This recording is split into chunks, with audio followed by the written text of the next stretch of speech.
तो समरथ का शरणाग हो रंग होरी हो, भाई कदे न हो ए काज राम रंग होरी हो।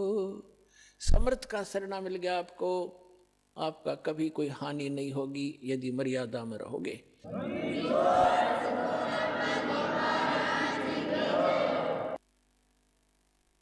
परम पिता परमात्मा पूर्ण ब्रह्म सारी सृष्टि के रचनहार कबीर परमेश्वर जी की असीम रजा से आप सभी पुण्यात्माएं सत्संग श्रवण करने के लिए उपस्थित हुए।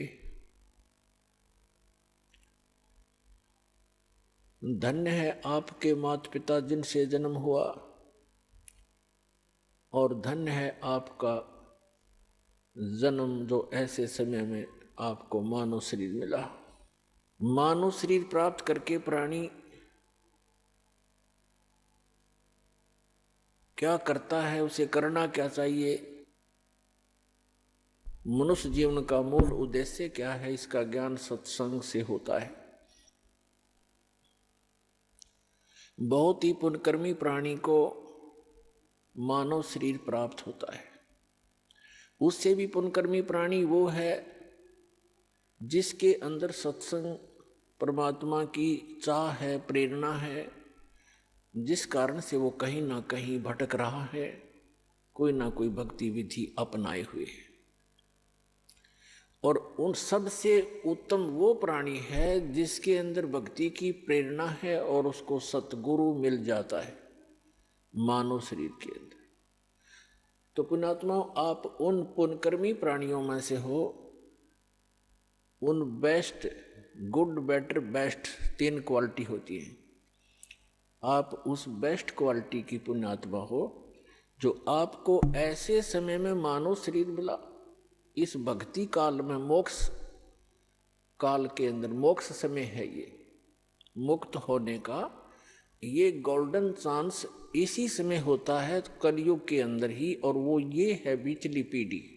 और अब जिसको ये मानव शरीर प्राप्त है, आप बहुत ही पुण्यकर्मी प्राणी हो, आप युगों युगों से परमात्मा के चरणों में रहे हो, लेकिन आप गलती कर गए, यहां से निकल नहीं पाए। आपके पास इस भक्ति समय में की हुई भक्ति साधना की जो पूंजी थी, जो आपकी भक्ति धन था आपका, वो बहुत घना था, जिस कारण से आप न जाने कितने युगों तक फिर सिलप गए। जो पुण्यात्माएं इस मोक्ष काल में पार नहीं हो पाएंगी, उनके पास भक्ति धन तो बहुत हो जाएगा, क्योंकि सत साधना ऐसी है, इसकी भक्ति से, इसकी साधना से भक्ति धन बहुत हो जाता है। और यदि पार नहीं हुआ और फिर वही रह गया, तो फिर उसको लुटेरे लूट लेते हैं। ये काल एक लुटेरा है जिसके लोक में आप रह रहे हो। ये 1 नंबर का ठग है, बंटवारा कहा है संतों ने इसको, जो सुनियोजित तरीके से आपके भक्ति धन का नाश करवाता है।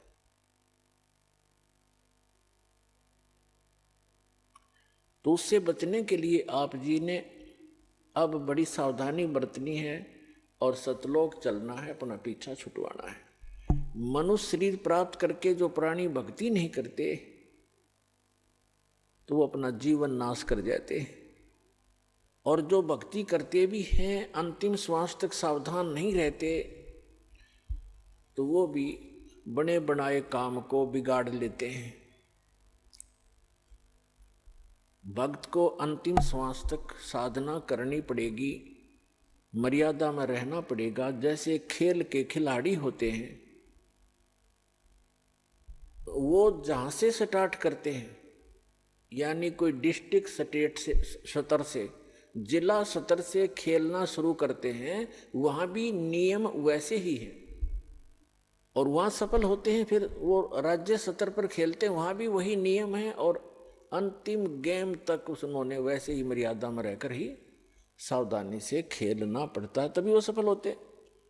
इसी प्रकार प्रत्येक सदग्रंथ में कहा है कि परमात्मा की भक्ति अंतिम श्वास तक करनी होती है।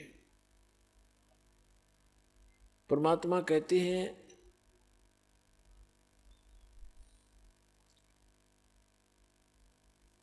राम नाम रटते रहो जब तक घट में प्राण, कभू तो दीन दयाल के बनक पड़ेगी कान।